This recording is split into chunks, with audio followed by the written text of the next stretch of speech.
Hello, welcome to you. Welcome to my channel, Reroute Your Life. My name is Emma Jane. I'm a life coach, author, and spiritual guide. And in this video, I'm going to be talking to you about the Celtic and Nordic festival of Mabon, which is the time of the autumn equinox. And I'm going to be going into a little bit of detail about how Mabon was celebrated back through history and in fact celebrated around the world. And I'm also going to be talking to you about how you can align your personal growth and spiritual growth at this time of year. So if you're ready, let's dive in. So Mabon or autumn equinox is the last of the solar festivals in the wheel. We have winter solstice with the video here you can have a look at. We have Ostara, there's another video here, and we have summer solstice, again up here. And this is the last of the solar festivals. This is the time, just like at Ostara, where there's equal day, equal night, and it's a point of balance and a point of turning in the wheel. Now, I heard a wonderful quote one day, which I think really sums up this time of year for me, and it was, "Autumn is the year's last loveliest smile." That's kind of hard to say, but I think that really encapsulates what autumn is. I mean, who doesn't love autumn? Who doesn't love the colors, the berries, the fruit that we're beginning to collect, and of course, going through the woods and swishing with all the leaves like you did when you were 5 years old. It's a beautiful time of year. And this time of year was really important for our Celtic and Nordic ancestors. So today we call it Mabon, and that was actually a relatively new term for this time of year. If you look back in history, it was only in the 1970s that we began to call it Mabon, and Mabon was the name of a Welsh god. But this is an important time of year for many different people. The Druids call it Alban Edfed, and it's something we know the Vikings celebrate. Now, we know this was an important time of year, but unlike Ostara, the spring equinox, we don't actually know a heck of a lot about how people celebrated. Obviously, when you look at the seasonal calendar, this is the time of gathering. We're gathering in the nuts, we're preparing for hibernation. So in that sense, Mabon is the second of the harvest festivals throughout the wheel. It's a time of preserving things, and somebody once said to me they called Mabon the sweet festival because it's the sweet harvest. We're collecting the sweet things that are going to give us energy throughout the winter. There's monuments, megalithic monuments all around the world that are aligned to the autumn equinox sunrise. And you see them in Ireland, and you also see them in Malta as well. But even though we have all of these monuments, we don't actually know how these tribes celebrated this time of year. We do, however, know that it was an important time for the Anglo-Saxons, and it was an important time for the Vikings, their Nordic ancestors. Now, the Vikings celebrated the 4 solar festivals in the year: the winter solstice, Ostara, summer solstice, and Mabon, the autumn equinox. And they used to hold a block, which basically means a sacrificial ceremony at these points in the year. And I think they were held to preserve life, to offer something to the gods, to help them to survive through the hard times, to help them bring in a new harvest, and to continue life. And maybe to appease the gods as well, who knows. But we do know that the autumn equinox is actually mentioned in a lot of the Nordic sagas. Now, what they used to do at this time is they would make a sacrifice, and often it was celebrated through having a feast or a sacramental meal to celebrate that time of year. And in Greek mythology, if you have a look at that, this is the time of year where Persephone went back to the underworld after walking for 6 months in the land, the same as us. She would go to the underworld and she'd be reunited with Hades, her husband.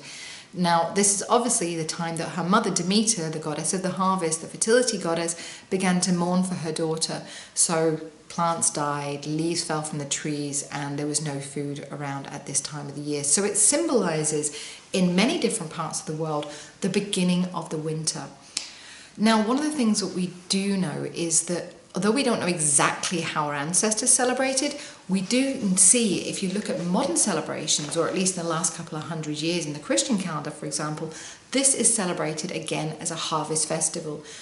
Now, I like to think of Mabon, or the autumn equinox, as the time of celebrating the abundance in our lives, because it's the sweet things. It's also a time of collecting our seeds that we can replant them again in the spring. So there's a lot of symbology here that even though we don't know exactly how they celebrated, that we can also connect with our personal growth. So here's a few ideas for you of how you can connect your personal growth with this season, with this time of year.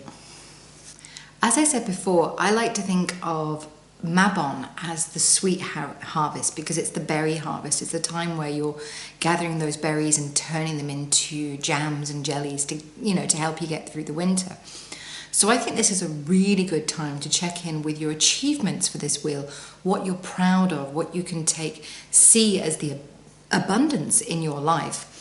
So I have a process that I do every year, and I have 6 questions which I have written down in front of me that I'm going to tell you about so that you can try looking at your harvest in this way. So what I do is I sit down and I ask myself these questions. So the first question is, what are the new things that have happened in the last year that you are happy with and you want to keep in your life? What is currently present in your life that you're fairly happy with but you wish would work a little bit better or flow more abundantly? What have you been working on that has not yet manifested for you or shown up in the present moment? What do you feel proud of yourself for learning or doing in this wheel? What is it that has inspired and supported you throughout this wheel? And what have you discovered about yourself? Now, when I've answered these questions, what I do is I actually make what I call my abundance harvest list. So I literally write down everything from happy memories to lessons that I've learned to things that I've created, things that I've manifested in my life, all the sweetness, all the good things that are going to fulfill me with energy and remind me when we get to winter, when we get to the dark times, that I'm actually able to create these things. So this is a really good way of connecting with your harvest, your actions, but also your abundance in your life that you have created. So Mabon is the time of preserving the sweetness, and this should be reflected in your actions as well. You know, we're going into the time of hibernation. You need to stock up all the good energy in your body to make sure that you can transition into the winter and survive the winter. And one of the things I recommend you try here is the Danish art of hygge, and I've actually made a video about it. You can see the link up here. As long as I remember to point to the right side, I think it's up here. Go and check it out, because hygge is the art of being cozy to yourself. It's, you know, it's those kind of feeling where you pull the duvet on the sofa and you light some candles and you read your favorite book, or you practice some self-care. And the winter, you know, we're moving into winter, so this is a really good time to start focusing on your self-care, because it's going to help you wind down energetically. When you look at nature, it's not this high energy thing that we might have going on in the modern world. Things are winding down. So by connecting with hygge, connecting with your self-care, you can start to wind down into the winter and get ready for the winter inspiration that's going to come.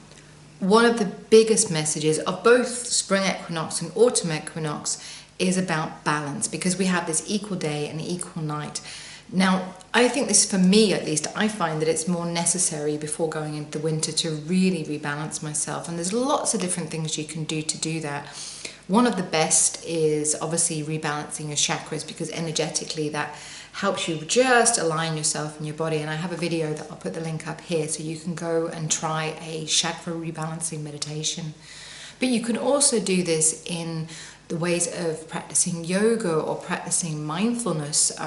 There's also a video I've made about mindfulness techniques, which I think is going to be out before this one, so I will put the link up here and I will come back and check it. So if it's not there yet, I haven't made it. So if I'm putting into empty space, just keep posted, come back and check in again and you'll find it there, okay?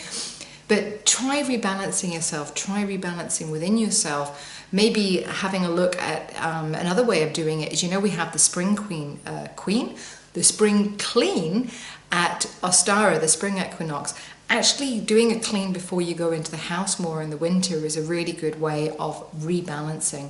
You know, I always like to think that our ancestors did this twice a year because they knew they'd be returning to the longhouse. They knew they'd be going back and spending the winter there. So they'd need to shake the house out and clean things out before they could bring the harvest in, and the people were spending more time there. So it's autumn equinox, this rebalancing, this sort of checking in with yourself, symbolizes checking in and getting ready for the winter that's about to come. So that's a little bit more about autumn equinox, and if you'd like to find out more about practicing seasonal spirituality or aligning your spiritual and personal growth with the Wheel of the Year, then my book, Walking the Wheel of the Year, is available. Just put that there so you can see it, Walking the Wheel of the Year. It's available on Amazon and Book Depository, and this is basically a guidebook and toolkit of all the different personal development tools that I use to work with nature, but it also includes history and traditions, guided meditations, shamanic journeys and ceremonies, so that you can basically pick and choose and learn to connect with nature in the way that is right for you, because I truly believe that nobody can tell you how to create your spiritual path, that there's no wrong or right way of being spiritual. It's the way that is right for you. So check it out, Walking the Wheel of the Year by Emma Jane Cross, available on Amazon and Book Depository. And as most of you know, I teach the Walking the Wheel of Year personal development program in Denmark. And this has only been available in Denmark up until this year, because I am now doing the Walking the Wheel of the Year personal development program, which is online. So if you're not living in Denmark, you can join online and get access to all of these processes and help you reconnect with nature at the wheel. We're going, after Autumn Equinox, the next festival is Samhain, which is the ending and the beginning of the wheel. So this is a brilliant time for you to connect with this energy and to start walking with the wheel in your own way. So I'll put the link down below, check it out. I hope that I will see you in Circle, because if you're joining the course, you are going to be working with me a little bit. We'll do some lives and we'll do some online stuff, as well as the videos and the PDFs and everything else that you've got on there. So check it out, link is down below. And I would love to see you here on my channel again. So do not forget to like this video, to subscribe and ring the bell so that you get notified every time I bring a new video out. Have an amazing Autumn Equinox. Prepare yourself for the hibernation. Practice some hygge. Take care of yourself, and I'll see you next time. Don't forget, my darlings, wherever you are in the world, whatever you're doing, the most important thing is to enjoy the journey.